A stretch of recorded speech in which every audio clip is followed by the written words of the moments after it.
नमस्कार मित्रांनो मी बाबाराव मुसळे सारं काही बाबाराव मुसळे या माझ्या यूट्यूब चॅनलसाठी मी दर बुधवारी आणि शुक्रवारी माझी नवी कादंबरी अक्करबोट्या हिचा भाग कथन करत असतो। आज आपण 13व्या भागामध्ये काय घडते ते पाहूया। लगेच मी कथनाला सुरुवात करतो। सासरा आणि सासूची माय जास्त झाल्यामुळे तिच्या माहेराला गेले। दुसऱ्या दिवशी सासू तिथंच थांबली, कारण तिची माय जास्त होती पण अजून वारली नव्हती आणि तिनं मात्र सासऱ्याला परत गावाकडे पाठवलं याच्यासाठी की तुम्ही घरी जा आणि जर योगीराज आला असेल तर त्याला घरी थांबू देऊ नका, त्याला लगेच त्याच्या शाळेवर पाठवा, नाही तर मग ते कुठं वाशिमला जात असेल तर वाशिमला पाठवा, पण काही करा, त्याला मात्र घरी थांबू देऊ नका। सासरा बिचारा वापस आला घरात पाहते तर वंदना, रत्ना, नारायण हसून गप्पा मारायले। ते दृश्य पाहून त्याला आनंद झाला। त्यानंही वंदनाकडे हसून पाहिलं। नारायण आणि रत्ना तर उठून बाजूला झाले। वंदना तकतपोसावर आली। त्यावेळेस सासरा म्हटला, माझ्या मनासारखं झालं ना सगळं? तिनेही मान हलवली, हो म्हटली। कसं आहे वंदना, तुझ्या सासूले अक्कलच नाही। वास्तविक पाहिलं तर रत्ना ही रत्नाचा तुकडा आहे, पण तिला माणसंच ओळखू येत नाही। आपण काय करावं तिला? निराय येडी वाकळ आहे। काय म्हणतात ना, घोरपडीले चंदन आणि गाढवाले उठणं, त्याची काय चव? तशी हिची गत झालेली आहे। वंदनाई हो असं म्हणाली आणि मग तो विषय जसा तिथं थांबला। वंदना बाजूला झाली तर सासराही शेतात निघून गेला। 5व्या दिवशी सासू आली, कारण तिच्या मायचं बरं होतं, पण तरी सुद्धा थांबाई असं म्हणत तिला 5 दिवस लागले। ती भावाला घेऊन आली। घरात आली, ती घरभर इकडे तिकडे पाहिली, काहीतरी बदलल्यासारखं वाटू लागलं तिले। मग मांगल्या आवारात गेली तर तिथं नारायणचे कपडे वाळायले। वापस घरात आली, रत्ना माडीवर होती, तिले खाली बोलवलं, कवा हे कपडे कोणाचे आहेत? ती मुकीच राहिली। पुन्हा तिनं विचारलं, मी म्हणतो हे कपडे कोणाचे आहेत, कोण धुतले? ती काहीच बोलली नाही।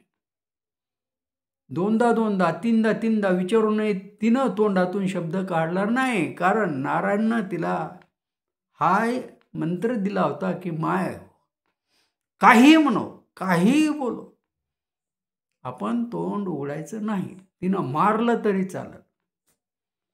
वंदना तर पहिलीच ते सांगत होती, ती धट होय, ती धट झालीच होती।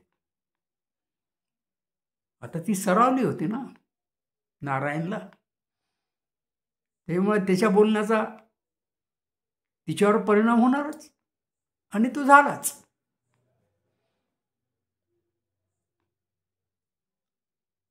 संध्याकाळ झाली, तोपर्यंत सासूनं काही शब्द काढला नाही। संध्याकाळी नारायण शाळेतून घरी आला तेव्हा रत्ना दरवाजात काहीतरी निसत बसली होती। सासूची बडबड सुरूच होती। नारायणाला ते पाहून, का रे? तिनं का रे म्हटलं की तो म्हणे, आई गप्प बस, माझे दोस्त लोक आलेले आहेत आणि तू उठव इथून, तू वापस राहावर। पाणी आण पाहुण्याले आणि चहा ठेव. तो आपल्या समोर धडधड बायकोला बोलायला, म्हणजे काय झालं नेमकं हे तिच्या लक्षात आलं. तिच्या अंगाचा पुन्हा तिळपापड झाला. ती तन तन तन तन करत मागल्या आवारात गेली. नारायणचे जे दोस्त होते ते आले गेले. नारायणही त्याच्याबरोबर बाहेर गेला. पण सासूनं तिची तोफ रत्नावर डागायला सुरुवात केली. काय काय शिव्या देऊ लागली, काय काय सराप देऊ लागली. महापोळाले तू भुरळ घातली व रांड, काय खाऊ घातलं त्याले, मी घरी नव्हती तर तो काऊन इतका तू हा गाय खांद्यात आला, तो तुले कसा बोलायला, काय काय केलं तू त्याच्या संग.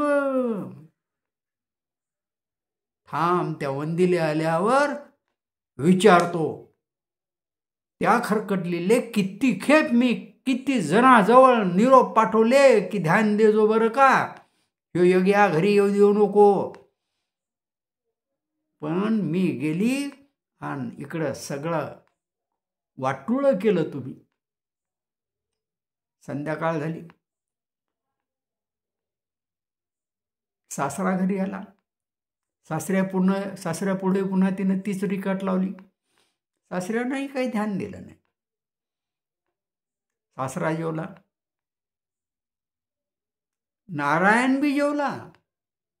नारायण पुढेही तिनं टिप्पस लावली, पण तो एका शब्दात म्हणला माय, आणि तू अदूवर मला पोटभर जेवू दे, मग तुला काय बोलायचं ते बोल.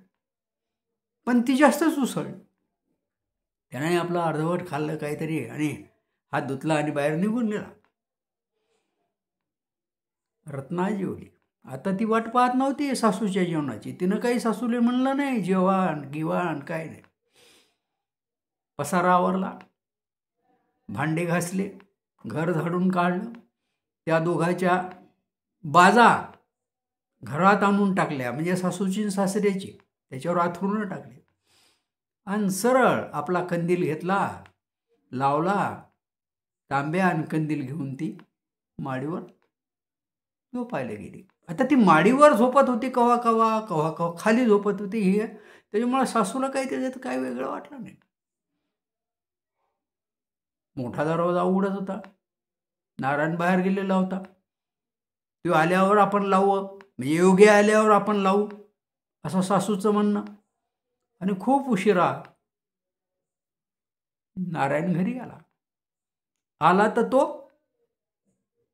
सरळ माडीवर जाऊ लागला.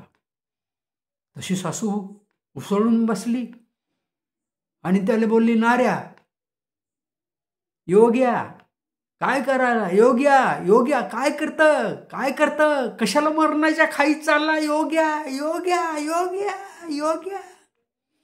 असा म्हणस तोर योगीराज माडी चढून वर गेलाय. आणि मग ती ऊर हाणून घेऊ लागली, बडवून घेऊ लागली. ही कैदाशीन महा एकुलता एक पोटचा गोळा खाते व सासऱ्याले म्हणू लागली, अहो तुम्ही काहीतरी करा, त्या योग्याला खाली बोलवा.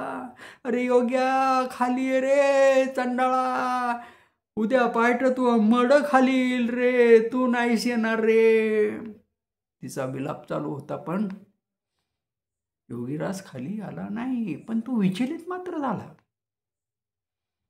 म्हणजे त्याला हे कळलं ना की मग आता सासू आई की बायको. तो राहून राहून उठू लागला बाजूवरून. आणि तशी मग रत्ना त्याचा हात धरून त्याला खाली बसवत होती. कारण ही शीख दिली होती तिला वंदनानं की त्याला कचाट्यातून सोडायचं नाही.